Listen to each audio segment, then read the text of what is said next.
para a maioria das crianças, esse é o som da liberdade, né? A hora de correr, de brincar. Mas para um aluno específico, esse mesmo som exato é o gatilho para uma crise de desorganização sensorial tão forte, mas tão forte, que a aprendizagem do resto do dia simplesmente desmorona. Nossa, sim. É uma ruptura total. Exato.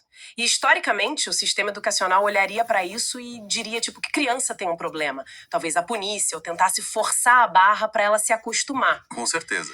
Mas os materiais que a gente tem para nossa investigação de hoje olham para essa mesma cena e dizem o oposto.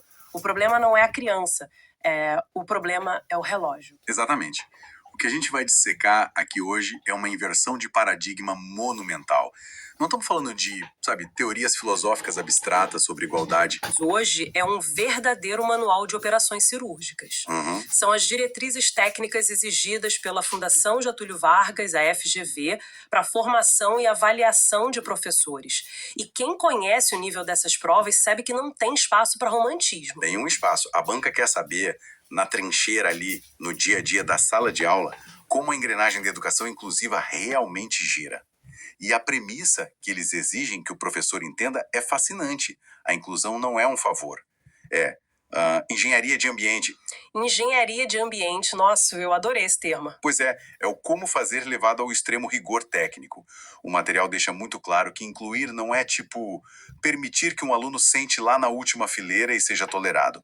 É reestruturar a arquitetura de como a informação sai do ponto A e chega no ponto B, dependendo de como cada cérebro processa o mundo. Sim. Honestamente, para quem está nos ouvindo agora, independentemente da área de atuação, prestem muita atenção. Sim, vale para todos. Porque, embora o cenário do material seja a escola, a gente vai falar sobre como a mente humana decodifica instruções, como o espaço físico afeta a cognição e como a gente pode se comunicar com clareza absoluta. Então, se alguém aí lidera uma equipe, gere projetos ou simplesmente precisa se comunicar com pessoas diferentes, os princípios de hoje são ouro puro. Com certeza. É um baita exercício de empatia técnica. E para entender a mecânica disso tudo, a FGV exige que a gente comece pela fundação, um conceito chamado Desenho Universal para a Aprendizagem, ou DUA. Certo, o DUA. Pelo que eu li nas fontes, isso muda as regras do jogo antes mesmo do professor entrar na sala e dizer um bom dia. Como isso funciona na prática? Bom, o desenho universal parte da ideia de que não existe o tal do aluno médio. Se o professor planeja uma aula apenas falando e escrevendo no quadro, ele já criou uma barreira excludente antes da aula começar. Já limitou o formato. Exato. O DUA exige que o planejamento tenha múltiplos meios de apresentação e também múltiplos meios de ação e expressão. A própria sala de aula física, por exemplo, muitas vezes precisa abandonar aquelas fileiras tradicionais. Uma nuca atrás da outra, e adotar o semicírculo para promover contato visual e colaboração. Peraí, deixa eu ver se eu consigo criar uma imagem mental para isso. Manda bala. É como projetar um edifício moderno. Tipo, você não constrói um prédio inteiro cheio de escadas, aí depois percebe que alguém não consegue subir e quebra uma parede de qualquer jeito para improvisar uma rampa estreita e feia. Não, de jeito nenhum. Você desenha a planta original do prédio já com acessibilidade, né? A rampa nasce com o prédio. Então a aula já nasce acessível. É uma analogia perfeita. O que mais chama a atenção aqui é a mudança da carga de esforço. Historicamente, a escola dizia algo tipo: o formato é esse, se adapte ou fique para trás. E o DUA inverte isso. Exatamente. O DUA tira esse peso monumental das costas do indivíduo e obriga o sistema a ser flexível. Vamos pegar um exemplo prático que está nas fontes. Imagina ensinar o sistema solar. Um clássico escolar, giz e lousa. Mas no desenho universal, o professor projeta um simulador 3D para quem tem facilidade visual, daí ele fornece o texto com suporte de áudio para quem retém melhor escutando. E ainda traz esferas de isopor de tamanhos e texturas diferentes para os alunos manusearem as órbitas. Sensacional! A informação entra por várias portas. Isso mesmo. E na hora de avaliar, o aluno não é obrigado a fazer uma prova escrita clássica se essa não for a melhor via de expressão dele. Ele pode montar uma maquete, apresentar um seminário ou gravar um áudio. O foco é se ele compreendeu a gravidade e as órbitas. O meio de provar isso é totalmente secundário. Olha, Isso faz muito sentido numa visão macro, tipo de planejamento. Mas vamos descer um pouco para o micro. Vamos. Porque o professor entra na sala e se depara com barreiras muito imediatas, muito físicas, né? Como a FGV orienta a lidar com as deficiências físicas e visuais ali na ponta do lápis? Bom, aqui a palavra de ordem é autonomia, mediada pelo que a gente chama de tecnologia assistiva. Isso vai desde recursos de baixíssimo custo até o digital mais complexo. Para deficiência física, o objetivo é garantir que o aluno consiga operar no ambiente sem depender de alguém fazendo as coisas por ele. O material tem uns exemplos geniais e super simples, né? Tem sim. Pensa num aluno com dificuldade de coordenação motora fina. O professor pode usar tipo engrossadores de lápis feitos de espuma de EVA para que a pegada fique mais firme. Uma coisa super barata. Muito barata. Pode colar fita adesiva na mesa para prender a folha de papel e impedir que ela escorregue. Ou até providenciar aquelas tesouras com mola que reabrem sozinhas depois do corte. Elas exigem só o movimento de apertar. É brilhante porque corta a frustração pela raiz, né? A criança consegue fazer. E no meio digital, como é que fica essa adaptação? No digital, a adaptação é cirúrgica. Imagina um aluno com paralisia cerebral que afeta severamente os movimentos das mãos, e ele precisa escrever uma redação. A escola fornece teclados virtuais com varredura automática, onde ele clica com um único botão quando a letra acende na tela. Ou ele usa um equipamento chamado colmeia. Peraí, colmeia. Tipo casinha de abelha mesmo. Visualmente lembra bastante. É uma placa grossa de acrílico, cheia de furos, que é encaixada exatamente em cima do teclado físico do computador. Cada furo corresponde a uma tecla. Ah, entendi. Então o aluno pode apoiar a mão inteira em cima do teclado para descansar o peso e o dedo só entra no buraquinho da tecla que ele quer apertar? Ele não esbarra nas outras letras? Exatamente isso. Isola o movimento intencional dos movimentos involuntários. E agora, um detalhe crucial para as avaliações: a banca exige que o professor dê tempo estendido para esse aluno e que avalie exclusivamente a qualidade do conteúdo do texto, ignorando completamente a velocidade de digitação. Faz todo sentido. Mas e quando a deficiência visual? Porque aí o desafio inverte. Não é acessar fisicamente a ferramenta, mas sim receber a informação que o mundo teima em colocar só no formato visual. Aí a saída técnica é a substituição sensorial. O cérebro precisa receber aquele dado pelo tato ou pela audição. E é aqui que os manuais introduzem a obrigatoriedade da audiodescrição pedagógica. Que é muito mais do que só ler o que está escrito no quadro, né? Muito mais. Se o professor aponta para o quadro e diz: como vocês podem ver aqui neste lado do gráfico, ele acabou de excluir o aluno cego. O professor precisa verbalizar a imagem. Ele tem que dizer algo como: estou desenhando um gráfico de pizza, onde a fatia direita, equivalente a 30%, representa o valor X. A imagem vira palavra. Exato. Além disso, o professor deve usar softwares leitores de tela, como o NVDA, garantir o material em braille e apostar em impressões em alto relevo. Eu vi nas fontes um conceito chamado geoplano, que eu achei fascinante. O geoplano é maravilhoso. É um exemplo clássico de substituição sensorial. É uma placa de madeira com vários pregos dispostos numa grade. Aí o professor entrega elásticos de borracha para o aluno cego.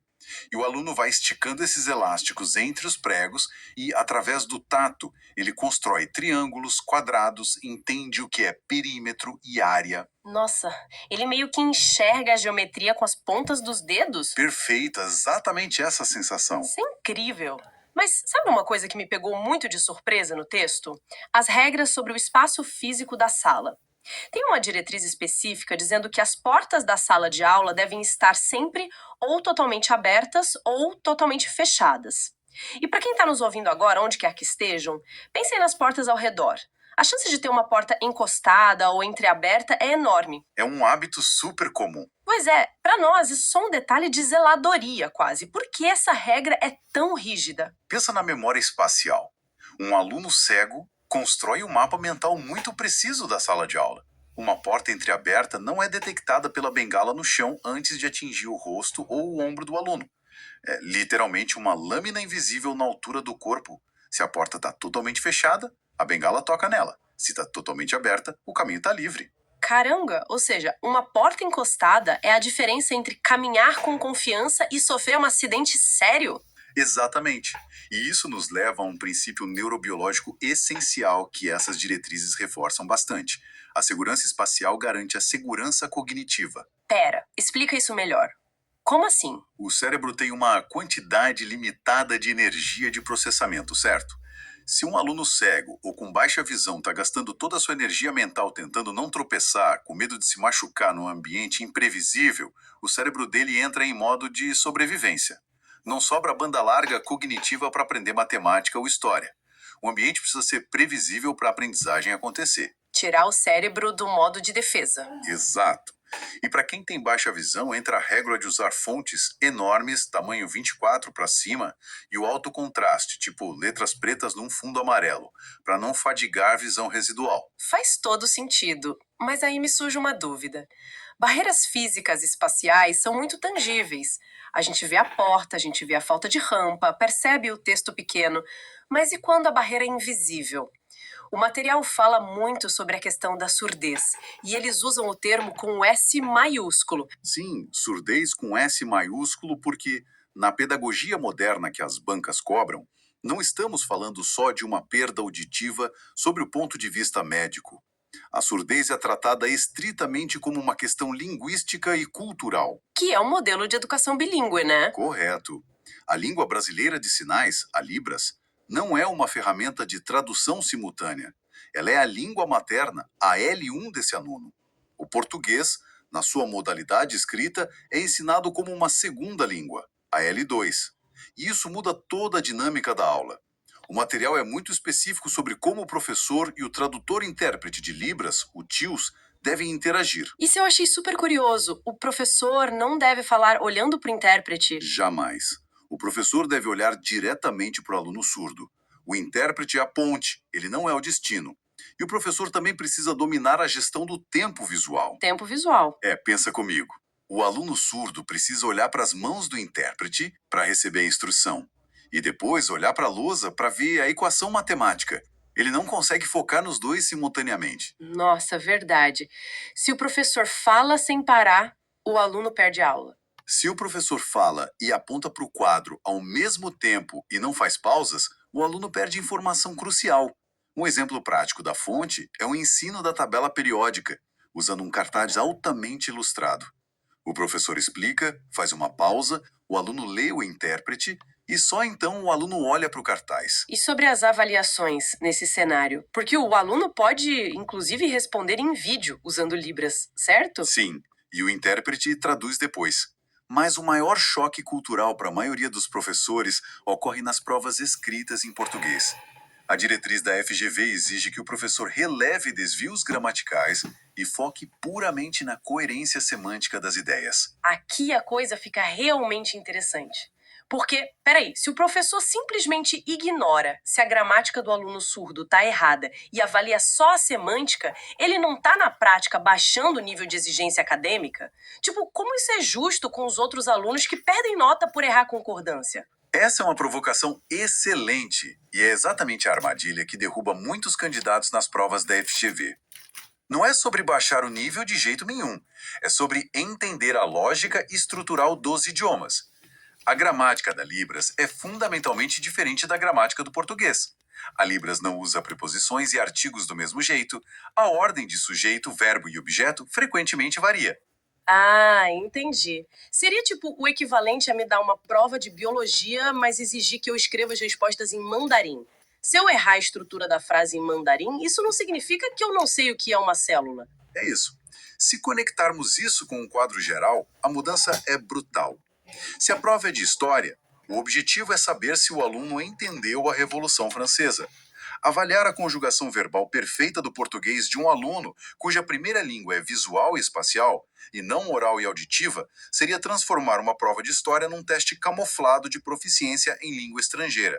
Avalia-se a ideia, o intelecto, não a fluência na língua da maioria. O nível de exigência da disciplina não cai de forma alguma.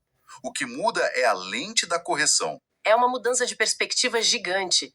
E essa adaptação de idioma me faz pensar em outro perfil de aluno. E quando o aluno não precisa de uma tradução de idioma, mas sim de uma tradução da complexidade ou da forma da informação?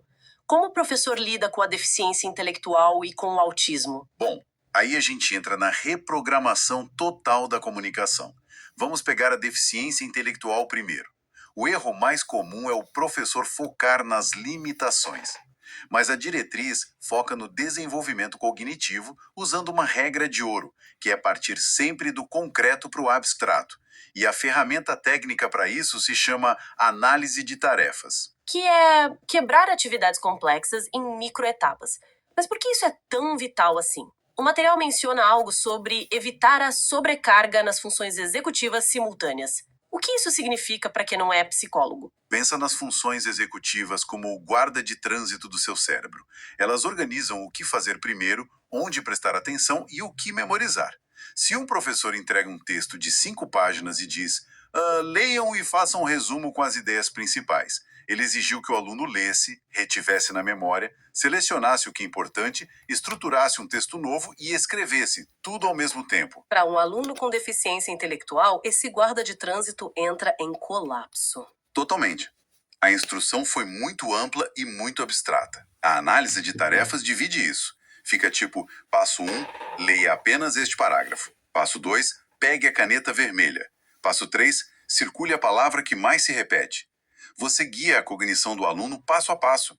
Os enunciados precisam ser diretos e sem metáforas complexas. Tem aquele exemplo sensacional sobre ensinar história econômica. O conceito de escambo.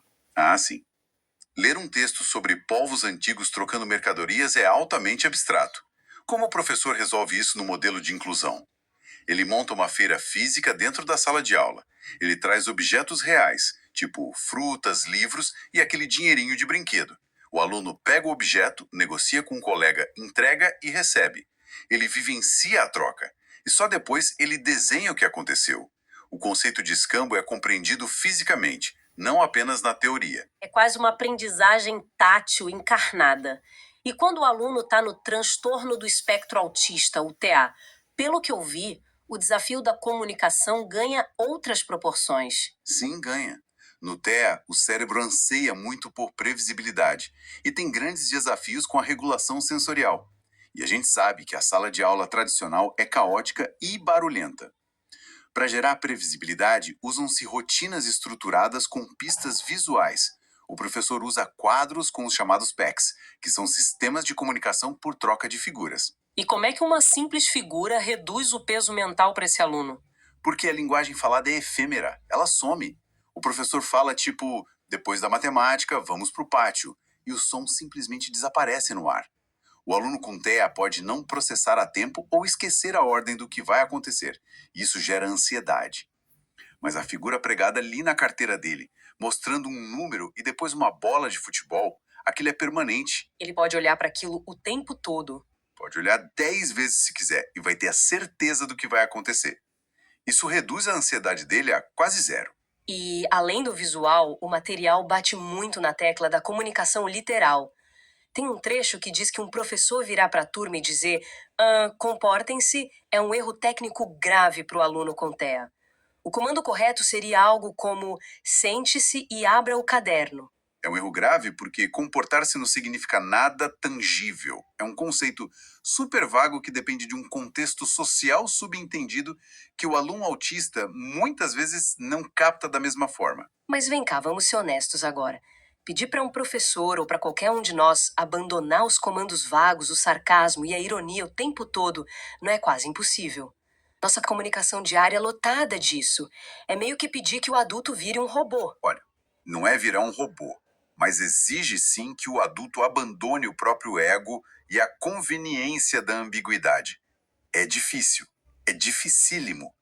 Mas a alternativa é o aluno entrar numa crise enorme porque não entendeu uma regra não dita que, para ele, simplesmente não existe. Nossa, faz sentido. E falando em crise, o manejo sensorial é a outra metade da equação no TEA. É essencial permitir o uso de abafadores de ruído e ter um canto da calma na sala, sabe? Um espaço com puffs e luz baixa para onde o aluno pode ir se ele sentir que está prestes a se desorganizar. E isso nos traz de volta aquela cena do começo da nossa análise, do menino e do sinal do recreio. Perfeitamente. Aquele aluno tinha crises severas porque o barulho ensurdecedor da campainha era um gatilho de dor física e de sobrecarga sensorial brutal. A A solução técnica que a FGV cobraria ali não é, de jeito nenhum, obrigar o aluno a suportar a dor. A solução foi o professor combinar que esse aluno saísse para o pátio 2 minutos antes do sinal tocar. Ele usava um cronômetro visual no tablet para controlar o próprio tempo e sair calmamente. Genial. Ele não tá fugindo da aula, ele tá se antecipando à dor. É puramente prevenção. Você não tenta apagar o incêndio florestal depois que ele começou. Você retira o material inflamável do ambiente antes que a primeira faísca caia. O barulho intenso na transição era o material inflamável ali. Bom, a gente abordou muita coisa sobre retirar barreiras para que o aluno consiga acompanhar o ritmo e processar a informação da turma. Mas e quando o problema é exatamente o oposto?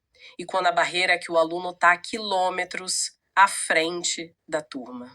Esse é um dos temas mais negligenciados na educação, que são as altas habilidades e a superdotação. A literatura base para as bancas é o modelo dos três anéis do Joseph Renzulli. Segundo ele, superdotação não é só ter um QI astronômico, é a intersecção de três coisas: uma habilidade acima da média, criatividade elevada e um alto grau de comprometimento e foco numa área de interesse. E o grande perigo disso, segundo as fontes, é algo chamado assincronia.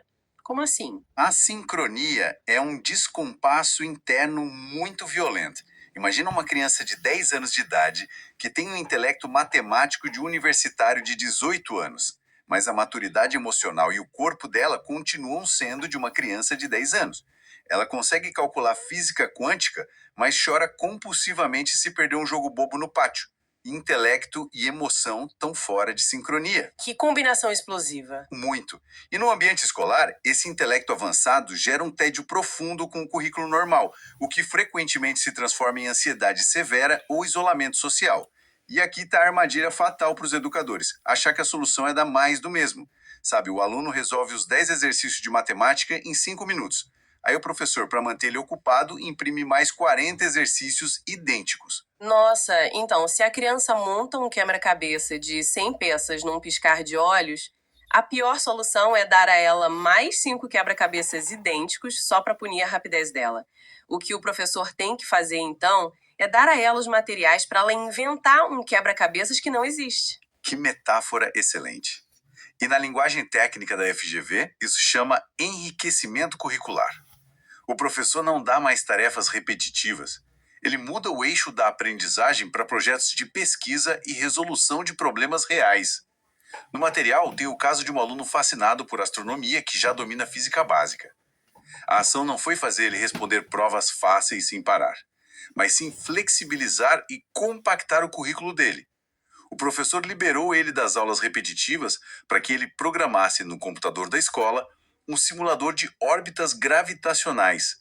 E depois ele apresentou os resultados para a turma. O professor deixa de ser um mero entregador de conteúdo e vira uma espécie de orientador de mestrado desse aluno. Exatamente. E nota que essa solução segue o que as fontes chamam de dica de ouro para resolver qualquer caso de educação inclusiva nessas provas.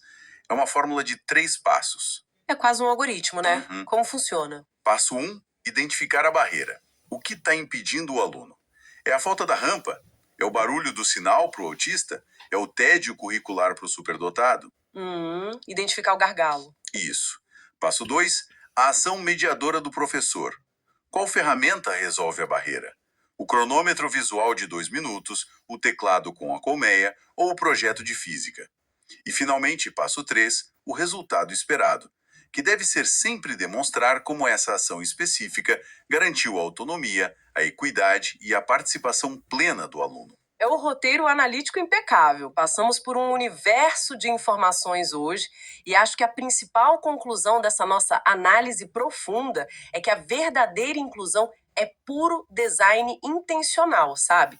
Desenhar o espaço físico com colmeias acrílicas e geoplanos, desenhar a gestão do tempo dividindo tarefas em microetapas ou liberando o aluno antes do sinal e, acima de tudo, desenhar a comunicação, substituindo o sarcasmo por comandos literais e verbalizando o mundo visual através da audiodescrição. E a beleza disso tudo é que a relevância dessas técnicas transborda os muros da escola.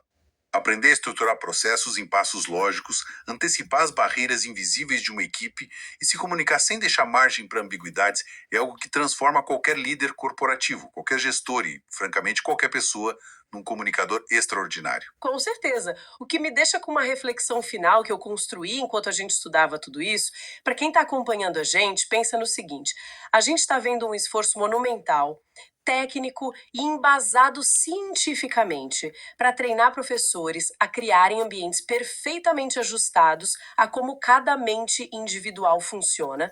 É o triunfo do desenho universal ali na infância e na adolescência, Sim, uma base incrível. gatilhos sensoriais gerenciados e suas altas habilidades estimuladas. O que acontece quando eles chegarem ao mercado de trabalho corporativo adulto? Porque, vamos ser sinceros, as corporações ainda operam naquele modelo rígido, padronizado e tamanho único do século passado. Será que essa nova geração vai simplesmente bater nesse muro corporativo e adoecer? Ou será que o volume dessa geração, que já está acostumada a ter o sistema flexionado a favor deles, vai acabar forçando o mundo adulto a adotar um desenho universal para a sociedade? É uma excelente questão. Fica aí o pensamento para todos nós. E com essa, nos despedimos por hoje. Um grande abraço e até a próxima investigação. Não esqueça então de se inscrever e compartilhar, tá, pessoal?